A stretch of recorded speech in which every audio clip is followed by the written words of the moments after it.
Knee pain, back pain, shoulder pain, ఎటువంటి మొండి నొప్పులనైనా తగ్గించే clinic Indo British advanced pain clinic.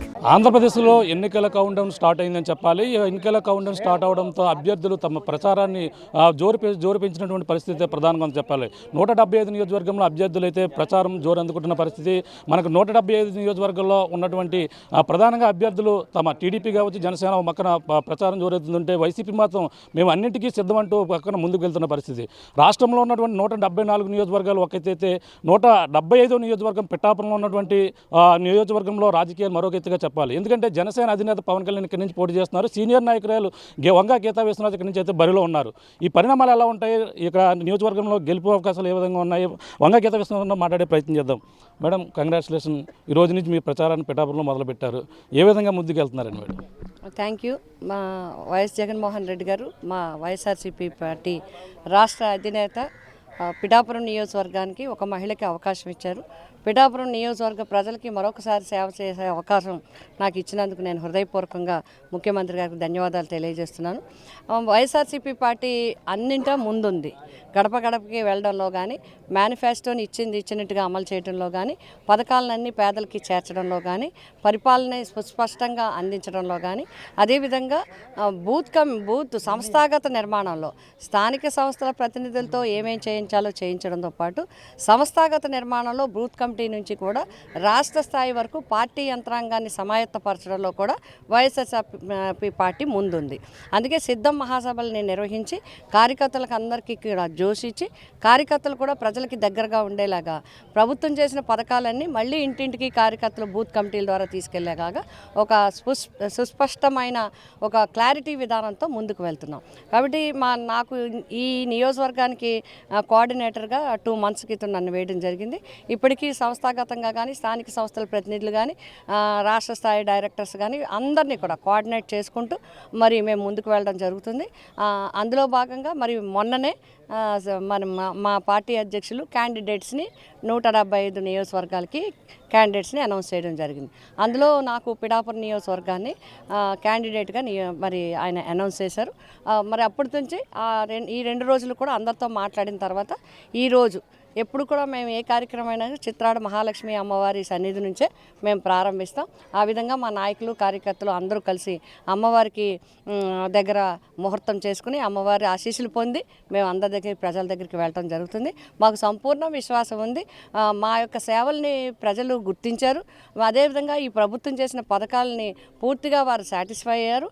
ఒకసారి ఓటు వేయమని, ఒకసారి నా పరిపాలన చూడమని గత ఎన్నికల్లో ముఖ్యమంత్రి గారు చేసిన దానికి నమ్మి విశ్వసించి వారు ఓటేస్తే అన్ని పథకాలని తూచా తప్పకుండా అమలు చేసిన ముఖ్యమంత్రి మళ్ళీ మాకు కావాలని ప్రజలందరూ కూడా మరి జగన్మోహన్ రెడ్డి గారిని మళ్ళీ ముఖ్యమంత్రిగా చేయడానికి సిద్ధంగా ఉన్నారు.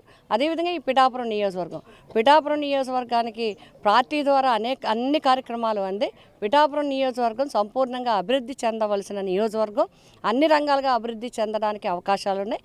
గతంలో నేను శాసనసభ్యురాలుగా కానీ, మన పార్లమెంట్ సభ్యురాలు కానీ, గతంలో అనేక వివిధ హోదాల్లో ఉన్నప్పుడు కానీ ఈ నియోజకవర్గంతో నాకు చాలా సత్సంబంధాలు ఉన్నాయి. అంటే గతంలో మీరు నియోజకవర్గంలో ఎమ్మెల్యేగా పనిచేశారు, అక్కడ అప్పట్లో అభివృద్ధి పనులు చేశారు. ఎంపీగా ఉంటూ కూడా పిఠాపురం నియోజకవర్గంలో ఎక్కువ ఫోకస్ పెట్టారు. ఇక్కడ ఏవే అభివృద్ధి పనులు చేశారు, కొత్తగా మీరు ఏం చేయదలుచుకున్నారు?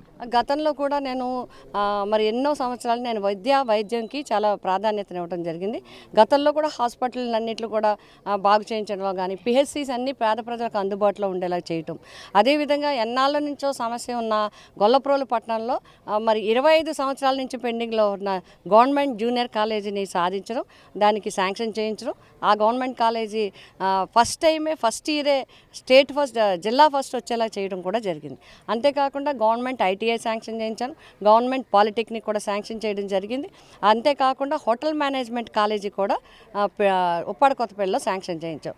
అంతేకాకుండా వివిధ కార్యాలయాలు, పోలీస్ స్టేషన్స్ 3 కట్టించాం, ఫైర్ స్టేషన్స్ కట్టించాం, ఎస్సీ హాస్టల్ కట్టించాను, బీసీ హాస్టల్ కట్టించాం, అదేవిధంగా గురుకుల హాస్టల్ కట్టించాం, ఆర్ఎండ్బి బిల్డింగ్, ఆర్ఎండ్బి వాళ్ళకి ఆఫీస్ కట్టించాం, women and child welfare office కట్టించాం, స్కూల్స్ కట్టించాం. ఈ విధంగా అన్ని రకాలుగా కూడా చేయటం జరిగింది. ఇంకా ఇప్పుడు ఎంపీగా అయితే దేశంలోనే Indian Institute of Foreign trade, అప్పుడు ఐఐటి తెస్తే ఇప్పుడు IIFT, Indian Institute of Foreign trade, ఈ దేశంలోనే 1960లో ఢిల్లీలో వస్తే 2000 తర్వాత కలకటాలో వస్తే తర్వాత ఇప్పుడు వచ్చింది కాకినాడ, అంటే ఉప్పాడ కొత్తపల్లిలోనే Indian Institute of Foreign Trade 220 కోట్లతో కన్స్ట్రక్షన్ జరుగుతూ ఉంది. ఈ విధంగా ఎడ్యుకేషన్ పరంగా కూడా హైయెస్ట్ ఉండేలాగా, అంతేకాకుండా మన పిఠాపురం స్థాయిని పెంచడానికి ఎన్నో సంవత్సరాల కిందట కాకినాడలో పర్మనెంట్ జిల్లా కోర్టు ఉంటే తర్వాత రాజమండ్రి అమలాపురంలో టెంపరీ కోర్ట్స్ నడిచేవి. కానీ నేను ఎమ్మెల్యేగా అయిన తర్వాత పర్మనెంట్ డిస్ట్రిక్ట్ కోర్టు పిఠాపురంలో తీసుకొచ్చాం. ఈ విధంగా వివిధ కార్యక్రమాలు, వివిధ సంబంధించిన హోదాలు తేవడం ద్వారా ఈ పిఠాపురం నియోజకవర్గ అభివృద్ధే కాకుండా పిఠాపురం నియోజకవర్గ ఫేస్ లిఫ్ట్ చేయడానికి ఇప్పుడు ఇంకా అవకాశాలు ఉన్నాయి. నేను పార్లమెంటు సభ్యురాలుగా ఈఎస్ఐ హాస్పిటల్ కాకినాడ అన్ని రకాల విద్యా వైద్యం పరంగా కూడా చాలా తీసుకురావడం జరిగింది. పిఠాపురం వరకు అయితే Indian Institute of Foreign trade తీసుకురావడం జరిగింది. అంతేకాకుండా రైల్వే పరంగా చూస్తే మీరు చూడండి, పిఠాపురం పట్టణంలో 3 గేట్లు ఉన్నాయి. Uppada gate, Madapuram gate, Gorsa gate, మూడింటికి కూడా బ్రిడ్జిలు శాంక్షన్ చేయించాం. 2 ఆర్యూబీలు, మాదాపురము గోర్స కూడా దాదాపు 12 కోట్ల రూపాయలతో రెండు అండర్ బ్రిడ్జిలు పూర్తి చేసి ప్రజలకు అందించడం జరిగింది.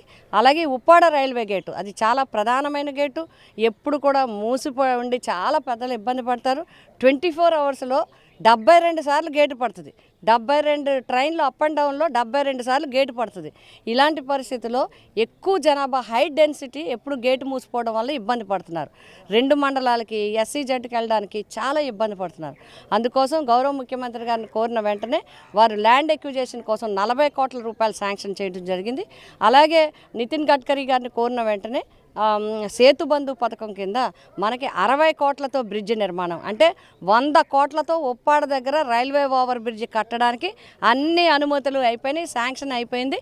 తొందరలోనే టెండర్ అయ్యి ఎలక్షన్ తర్వాత కార్యక్రమం మొదలయ్యే అవకాశం ఉంది. ఈ విధంగా అన్నింటికీ కూడా మేము చూడటం జరుగుతుంది. ఇండస్ట్రియల్ పరంగా కూడా మన ఉప్పాడ కొత్తపల్లి ఏరియా అంతా కూడా, మన మండలం అంతా డెవలప్ అవుతుంది. ఇప్పటికే ఒక హార్బర్ పూర్తవుతుంది, అట్లాగే ఒక పక్క పోర్టు పూర్తవుతుంది. SEZలో వివిధ సంస్థల నిర్మాణాలు కూడా జరగడానికి అవకాశం ఉంది. కాబట్టి మాకు ప్రధానమైన సమస్య మత్స్యకారులకి సంబంధించిన డెవలప్మెంట్లో భాగంగా ONGC నుంచి కానీ ఇతర ఇండస్ట్రీస్ గురించి కానీ వాళ్ళ జీవనోపాధికి ఇబ్బంది ఉందని మత్స్యకారులు భయపడుతున్నారు. వాళ్ళకి ఏ విధమైన భయం లేకుండా, వాళ్ళకి ఏ విధమైన నష్టం జరగకుండా వారు వెన్నంటి ఉండి ఈ ప్రభుత్వం కాపాడుతుంది. మత్స్యకార భరోసా ఇచ్చింది భారతదేశంలో ఒక ఆంధ్రప్రదేశ్లో జగన్మోహన్ రెడ్డి గారు మాత్రమే. కాబట్టి మత్స్యకారులను కాపాడటం, అదేవిధంగా సముద్ర తీర ప్రాంతం కోతకి గురి కాకుండా ఒక అడ్డుకట్ట వేసి, గతంలో పల్లంరాజు గారు ఉన్నప్పుడు ఏ విధంగా జియో ట్యాబ్ వేశారో ఆ విధంగా ఒక నిర్మాణం చేయటం. అంతేకాకుండా అన్నిటికన్నా ప్రధానమైనది మేము చేయాల్సింది ఏంటంటే, ఏలేరు ఆయకట్టుకి శివారం ఉన్న పిఠాపురం నియోజకవర్గంలో రైతాంగానం ప్రతి పంటకి నీటి కోసం ఇబ్బంది పడకుండా, వరద వస్తే మునిగిపోయేలాగా, కరువు వస్తే నీరు లేకపోతే ఎండిపోయేలా ఉండే పరిస్థితులు లేకుండా ఎప్పటికప్పుడు స్ట్రీమ్ లైన్ అవ్వటానికి ఏలేరు ఆధునీకరణకు సంబంధించి వివిధ విభాగాలుగా విడదీసి దాన్ని త్వరితగతిన నిర్మాణం చేసేలాగా నా సంపూర్ణ ప్రయత్నం కూడా చేయటం జరుగుతుంది. ఇంకా కొన్ని నిర్మాణాల్లో డిగ్రీ కాలేజ్ నిర్మాణం ఉంది, ఇంకా రకరకాల కొన్ని సమస్యలు ఉన్నాయి. త్రాగునీటికి కొన్ని పూర్తి చేయవలసి ఉంది. జల్ జీవన్ మిషన్ ద్వారా కోట్లాది రూపాయలతో నేను జల్ జీవన్ మిషన్కి వైస్ చైర్మన్గా ఈ పిఠాపురం నియోజకవర్గాన్ని మొత్తం డిస్ట్రిక్ట్కే పార్లమెంట్ మెంబర్గా తీసుకురావడం జరిగింది. పిఠాపురం నియోజకవర్గం కూడా అధిక సంఖ్యలో ప్రాజెక్ట్ శాంక్షన్ అయ్యేలాగా ప్రధాన పాత్ర నేను పోషించడం జరిగింది. కాబట్టి ఇప్పుడు ఇంచుమించుగా మొన్ననే ఈ నోటిఫికేషన్ ముందే 8 ప్రాజెక్టులని మేము ఫౌండేషన్ చేసుకోవడం జరిగింది. ఈ విధంగా ప్రజలకి తాగునీటి సమస్య లేకుండా చేయడానికి మేము కృషి చేస్తున్నాం. ఇంక ఏ సమస్య ఉన్నా సంక్షేమ పథకాల విషయంలో కానీ, డెవలప్మెంట్ విషయాల్లో కానీ ఎక్కడా వెనక్కి తగ్గకుండా మా జగన్మోహన్ రెడ్డి గారి సహకారంతో, గౌరవ మంత్రుల సహకారంతో ఈ పిఠాపురం నియోజకవర్గ అభివృద్ధికి అహర్నిశలు కృషి చేయడం జరుగుతుంది. పిఠాపురం నియోజకవర్గ ప్రజల మద్దతుతో, పిఠాపురం నియోజకవర్గ నాయకుల మద్దతుతో ఇక ముందు కూడా పిఠాపురం సంపూర్ణంగా అభివృద్ధి చెందే విధంగా నేను కృషి చేస్తాను. ప్రధానంగా చూసుకుంటే మీరు విజయం తప్ప అపజయం ఎరిగిన నాయకురాలుగా మంచి గుర్తింపు ఉంది. ఈ నేపథ్యంలో ఇప్పుడు జనసేన అధినేత పవన్ కళ్యాణ్ మీపై పోటీగా ఉన్నారు. ఆయన ఏ విధంగా ఢీకొనబడ్డారు? రాష్ట్రంలో చూసుకుంటే ప్రధానంగా 3 నియోజకవర్గాల్లో లోకేష్ పై కావచ్చు, అలాగే బాలకృష్ణ కావచ్చు, పవన్ కళ్యాణ్ ముగ్గురు కూడా మహిళలు ఢీకొట్టబోతున్నారు. ఈ పరిణామాలను ఎలా చూడాలంటారు? ఇది మా జగన్మోహన్ రెడ్డి గారికి, మా నాయకుడికి మహిళల మీద ఉన్న నమ్మకం, గౌరవం. తప్పకుండా మహిళలు ప్రజల దగ్గరగా వెళ్ళగలుగుతారు, ప్రజల సమస్యను బాగా తెలుసుకోగలుగుతారు, తప్పకుండా ప్రజల మద్దతుతో విజయం సాధించగలుగుతారని ఈ అవకాశం రావటం నా అదృష్టంగా భావిస్తున్నాం. అంటే మీరు ఒకటి అర్థం మనందరం కూడా తెలుసుకోవాల్సింది ఏంటంటే, సాధారణంగా స్థానిక సంస్థలకే రిజర్వేషన్స్ ఉన్నాయి, చట్టసభలకి ఇంకా రిజర్వేషన్ రాలేదు. అయినప్పటికీ కూడా ముఖ్యమంత్రి గారు 20 మంది ఎమ్మెల్యేలుగా 20 మందికి మహిళలకు అవకాశం ఇవ్వడం జరిగింది. గతంలో 4 ఎంపీలుగా 4కి మాకు అవకాశం ఇవ్వడం జరిగింది. 4 ఓపెన్ కేటగిరీలో మేము 4 విజయం సాధించాం. అదేవిధంగా ఇప్పుడు కూడా తప్పకుండా విజయం సాధిస్తారనే నమ్మకంతో మాకు అవకాశం ఇవ్వడం జరిగింది. తప్పకుండా జగన్మోహన్ రెడ్డి గారి యొక్క మద్దతు, ప్రజల యొక్క ఆశీర్వాదాలతో, మా కార్యకర్తల తోడ్పాటుతో ఈ పిఠాపురం నియోజకవర్గంలో వైఎస్ఆర్సీపీ పార్టీ తప్పకుండా విజయం సాధిస్తుంది. అంటే పవన్ కళ్యాణ్ ఒక వారాహి సమయంలో పిఠాపురం వచ్చిన సమయంలో చెప్పారు, ఆధ్యాత్మికంగా పిఠాపురం అభివృద్ధి చెందలేదు, దాన్ని మరింత అభివృద్ధి చేస్తామని చెప్పేసి అన్నారు. మీరు ఏ విధంగా అభివృద్ధి చేద్దాం అనుకుంటున్నారు? ఆధ్యాత్మికంగా చారిత్రాత్మకమైన హిస్టరీ ఉంది పిఠాపురం నియోజకవర్గం అంటే ఒక అత్యంత ప్రతిష్టాత్మకమైన చరిత్ర కలిగిన నియోజకవర్గం ఏదైనా ఉంది అంటే ఈ పిఠాపురం నియోజకవర్గం. ఎందుకంటే దేశంలో 3 గయాక్షేత్రాలు ఉన్నాయి. శిరోగయ, నాభిగయ, పాదగయ పిఠాపురంలో ఉంది. దేశంలో 5 మాధవ క్షేత్రాలు ఉన్నాయి. పంచమాధవ క్షేత్రాలు ఉంటే కుంతి మాధవ క్షేత్రం పిఠాపురంలో ఉంది. దేశంలో అష్టాదశ శక్తిపీఠాలు ఉన్నాయి 18లో 10వ శక్తిపీఠం పిఠాపురంలో ఉంది. అదేవిధంగా శ్రీపాద శ్రీవల్లభుడి నుంచి షిరిడి సాయిబాబా వరకు దత్తాత్రేయుని అవతారాలైన పరంపర ఉంటే ఆ గురు పరంపరలో మొట్టమొదట అవతారమైన శ్రీపాద శ్రీవల్లభుడు పుట్టిన పుణ్యక్షేత్రం పిఠాపురం నియోజకవర్గం. త్రిముఖ లింగేశ్వర స్వామి ఉన్న నియోజకవర్గం పిఠాపురం నియోజకవర్గం. ఎక్కడ సౌత్ ఇండియాలో లేని అపర్ణాదేవి ఉన్న నియోజకవర్గం పిఠాపురం నియోజకవర్గం. సుబ్రహ్మణ్యేశ్వర స్వామికి తాటిపర్తి కానీ, ఏపీ మల్లవరం కానీ, పాముల మల్లవరం కానీ ప్రతిష్టమైంది. చెన్నై, కర్ణాటక ఎక్కడెక్కడి నుంచో వచ్చి ఇక్కడ ఆ భక్తులందరూ కూడా వారి యొక్క కోరికలు తీర్చుకుని వెళ్ళే ప్రతిష్టమైన క్షేత్రాలు ఇక్కడ ఉన్నాయి. అటువంటి పీఠాలన్నీ కూడా ఉన్న నియోజకవర్గం ఇది అత్యంత ప్రతిష్టాత్మని. ఇప్పటికే అనేక నిధుల ద్వారా ఈ యొక్క ఆలయాలు కానీ, ఈ యొక్క చారిత్రాత్మక ప్రదేశాలు కానీ, అంతేకాదు ఇంకొకటి ఉంది. 550 సంవత్సరాలు పైబడిన ఉమరాజుల షా గారి యొక్క పీఠం ఉన్న శక్తి పెద్ద పీఠం ఇక్కడ. అది ఇప్పుడు చరిత్ర చాలా పెద్ద చరిత్ర. 550 సంవత్సరాల కింద నుంచి కూడా ఉమరాజుల షా గారు వారి పరంపర, గురు పరంపర ఉన్న చరిత్ర కలిగిన పట్టణం ఇది. అంతేకాకుండా ఎన్నో వందల సంవత్సరాలు అయిన చర్చి ఉన్న మన పిఠాపురం టౌన్లో చర్చి ఉంది. ఇటువంటి అన్ని మతాలకి అందరికీ అతీతమైన ఉన్న చరిత్ర కలిగిన పిఠాపురం ఇది. దాన్ని అన్ని రకాలుగా ఇప్పటికే చాలా వరకు అభివృద్ధి ఉన్నాయి, ఇంకా తప్పకుండా అభివృద్ధి ఉంది. కాబట్టి ప్రభుత్వం ద్వారా మేము అభివృద్ధి చేయడానికి చేస్తాం.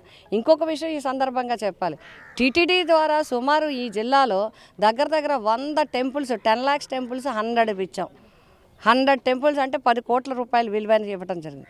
అంతేకాకుండా ఈ మధ్య కాలంలో కూడా మేము అన్ని శివాలయాలన్నిటి సకలేశ్వర స్వామి అంటే చాలా దగ్గర 400 సంవత్సరాల చరిత్ర కలిగిన ఆలయం పిఠాపురంలో ఉంది. దానికి ఇప్పుడే 1,20,00,000 రూపాయలతో అభివృద్ధికి మేము మొన్ననే శంకుస్థాపన కూడా చేయడం జరిగింది. అట్లాగే పతిపాడులో పురాతనమైన ఆలయం ఉండే శివాలయం, దానికి 1,25,00,000 రూపాయలు, 1,45,00,000 రూపాయలతో మేము డెవలప్ చేయబోతున్నాం. కాబట్టి ఆలయాలు కావచ్చు, నేను గతంలో కూడా ఎమ్మెల్యేగా ఉన్నప్పుడు మైనారిటీస్ విభాగం నుంచి 98 చర్చిలకి డెవలప్మెంట్ కోసం నిధులు తెచ్చే అవకాశం ఆ రోజు నాకు వచ్చింది. ఆ రోజు ఇవ్వటం జరిగింది అందరికీ కూడా. చాలామంది ఇందులో సగం మంది దానికి సమైక్యాంధ్ర విధానం వల్ల కొంతమంది చేయలేకపోయారు, కానీ చేయించడం జరిగింది. అట్లాగే మసీదుల విషయంలో కానీ, చర్చిల విషయంలో కానీ కులాలకు అతీతంగా, మతాలకు అతీతంగా అభివృద్ధి చేయడానికి అన్ని రకాలుగా చూస్తున్న వ్యక్తి జగన్మోహన్ రెడ్డి గారు. వారి ప్రతినిధులుగా మేము అందరం కూడా ఈ ప్రాంత అభివృద్ధికి అహర్నిశలో మేము కృషి చేస్తాం. మహారాష్ట్ర నుంచి వచ్చే భక్తులకు ఎటువంటి సౌకర్యాలు లేవంటూ మరొక ఆరోపణ కూడా చేసిన పరిస్థితి. ఆ విధంగా మరింత డెవలప్ చేస్తామని చెప్పేసి అన్నారంటే ఇప్పుడు ఉన్నటువంటి ప్రభుత్వం ఏ విధంగానే పట్టించుకోలేదు, అలా హిందువుల మీద దాడి జరిగిన పట్టించుకోలేదని ఆయన పవన్ కళ్యాణ్ వారాహి సభలో మాట్లాడిన పరిస్థితి. అంటే ఆ మహారాష్ట్ర భక్తులకి సరైన బోలంటి ఆదాయం వస్తుంది, సౌకర్యాలు కల్పించలేకపోతున్నామని చెప్పేసి అంటున్నారు. దాన్ని మీరు ఏ విధంగా డెవలప్ చేస్తారా? పవన్ కళ్యాణ్కి ఏ విధంగా సమాధానం చెప్తారు? మహారాష్ట్ర భక్తులకి కానీ ఇంకా ఇతర ప్రాంతాలు గుజరాత్ నుంచి కొంతమంది వస్తారు. వీళ్ళందరికీ ఎక్కువ గురు పరంపరకి సంబంధించినవి ఉన్నాయి. చాలా వరకు ఇక్కడ అకామిడేషన్స్ కొన్ని వరకు గవర్నమెంట్ ఉన్నాయి, మిగతా అన్ని ప్రైవేట్ కూడా. దీని మీద కూడా చాలామంది ప్రైవేట్ యొక్క అకామిడేషన్స్ ఏర్పాటు చేసుకుని కూడా జీవనోపాధి పొందడం జరుగుతుంది. ఆ స్వామివారు ఉన్న ప్రాంతం చాలా చిన్న ప్రాంతం, కొంచెం ఇరుకైన ప్రాంతం. దాని ఆ పవిత్రం చిన్నదైనా పెద్దదైనా అదే ఆ స్థానంలోనే స్వామి పుట్టారు కాబట్టి ఆ స్థానంలోనే మన వరకు చేయాల్సిన అవసరం ఉంది. కేవలం ఓట్ల కోసమో ప్రజల యొక్క దృష్టిని మరలించడం కోసమో ఈ ప్రభుత్వము పట్టించుకోలేదు, ఇవి పట్టించుకోలేదని చెప్తున్నారు. కానీ రాష్ట్ర చరిత్రలో ఎప్పుడూ లేనట్టుగా ఏదో మా మీద ఏదో ఒక ఆరోపణలు, అంటే దేవాలయాలకు వ్యతిరేకం అని చెప్పి చేయటం వల్ల ఏదో ఒక సంఘటన జరిగితే ఒక రథాన్ని దాన్ని అగ్ని ప్రమాదానికి గురి అయితే వెంటనే సీఎం గారు దగ్గర 2 కోట్ల రూపాయలు పెట్టి ఆ రథాన్ని చేయించి అతి తక్కువ టైంలో దేవస్థానంకి అందించింది జగన్మోహన్ రెడ్డి గారు.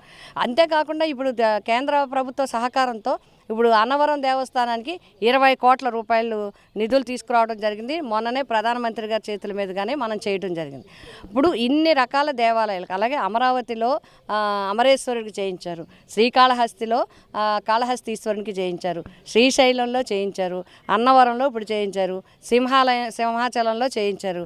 ఒకవేళ రాష్ట్ర ప్రభుత్వం సహకారం లేకపోతే ఇన్ని దేవాలయాలకి ఎంత అభివృద్ధి చేయడానికి ఎవరు సహకరిస్తారు? కేవలం ఏదో మతపరమైన ఆరోపణలు చేసి లబ్ధి పొందాలనుకుంటే నమ్మటానికి ప్రజలు సిద్ధంగా లేరు. మీ గతంలో ప్రజారాజ్యం నుంచి ఇక్కడ 2009లో గెలుపొందడం జరిగింది. అప్పుడు ప్రజారాజ్యంలో ఆ మెగాభిమానులతో కావచ్చు పవన్ కళ్యాణ్ మంచి సంబంధం ఉంది. కానీ ఇప్పుడు ఈ 2024లో మాత్రం పవన్ కళ్యాణ్తో ఢీకూడదని ఎప్పుడైనా అనుకున్నారా? అసలు ఇది ఎప్పుడు అనుకోవడానికి అలాంటి ఆలోచన ఎప్పుడూ రాలేదు. అట్లాగే ఇప్పుడు నేను మా పార్టీ తరఫున నేను క్యాండిడేట్గా ఉన్నాను. మరి ఆ పార్టీ తరఫున క్యాండిడేట్ ఎవరైనా కావచ్చు, పవన్ కళ్యాణ్ గారు కావచ్చు, ఎవరైనా కావచ్చు. ఇది కేవలం రాజకీయపరమైన పోటీయే.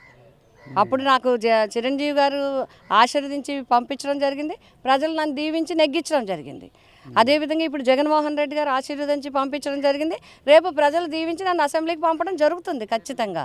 ఇది మా సంపూర్ణ విశ్వాసం. మా నాయకుడు చేసిన పనులు కానీ, మా ప్రభుత్వం చేసిన పనులు కానీ, వ్యక్తిగా క్యాండిడేట్గా నేను ప్రజలతో ఉన్న సంబంధాలు కానీ, ఈ నియోజకవర్గానికి నేను చేసిన అభివృద్ధి కానీ తప్పకుండా నాకు పాజిటివ్గా ఉంటుంది. తప్పకుండా ప్రజలు నన్ను నెగ్గిస్తారనే నమ్మకం, విశ్వాసం నాకుంది. గతంలో గాజువాకలో ఓడిపోయారు, భీమాలో ఓడిపోయారు, పిఠాపురంలో కూడా ఓడించబోతున్నారంట. నేను గెలుస్తానండి, నేను గెలుస్తాను. నన్ను ప్రజలు గెలిపిస్తారు. గెలుపు నాది. ప్రజలు ఎప్పుడు ఎవరిని ఓడించరు. ఎంతమందిలో ఉన్న వాళ్ళని వాళ్ళకి కావాల్సిన సెలెక్ట్ చేసుకుంటారు. ఆ సెలక్షన్ నాది అనే నాకు సంపూర్ణ విశ్వాసం ఉంది. నేను పిఠాపురం నియోజకవర్గ ప్రజల బిడ్డని, వాళ్ళ కుటుంబంలో సభ్యురాలని, వాళ్ళ ఆడబడుచుని, వాళ్ళకి సేవ చేసే సేవకురాలు నేను, వాళ్ళకి పిలిస్తే పలికే వ్యక్తిని నేను ఒక రాజకీయ నాయకురాలుగా వాళ్ళతో ఉన్న సత్సంబంధాలు, వాళ్ళకి నాతో ఉన్న సత్సంబంధాలు, కులాలకు అతీతంగా మతాలకు అతీతంగా అందరూ మా బిడ్డ అనుకునే విధంగానే నేను ఇన్ని సంవత్సరాలు రాజకీయ జీవితంలో వారితో నడిచాను. కాబట్టి నాకు ఆ నమ్మకం, విశ్వాసం ఉంది. ప్రజలందరూ అన్నింటికీ అతీతంగా మా అమ్మాయి మాకు పని చేసి పెడుతుంది. వంగా గీత అయితే మాకు అన్ని రకాలుగా మాకు అందుబాటులో ఉంటుందనే నమ్మకం వారికి ఉంది. వారు పూర్తిగా నాకు మద్దతు ఇస్తారనే నమ్మకం నాకు ఉంది. తప్పకుండా ఇక్కడ వైఎస్ఆర్సీపీ పార్టీ విజయం సాధిస్తుంది. పిఠాపురంలో అందరూ సిద్ధం, ఇది తథ్యం. Thank you madam, all the best. ఇది పరిస్థితి.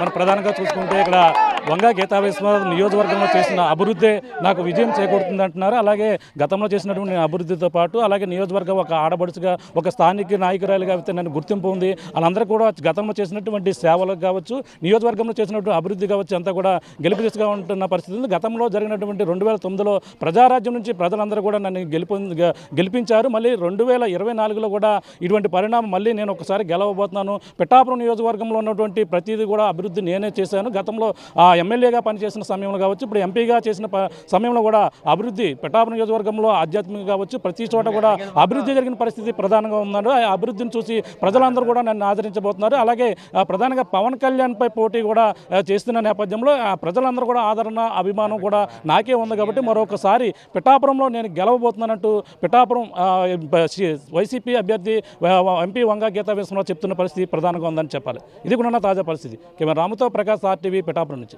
మరిన్ని వీడియోస్ కోసం ఛానల్ ని సబ్స్క్రైబ్ చేయండి. లేటెస్ట్ అప్డేట్స్ కోసం వాట్సాప్ ఛానల్ ని ఫాలో చేయండి. అండ్ లింక్ డిస్క్రిప్షన్ లో ఉంది.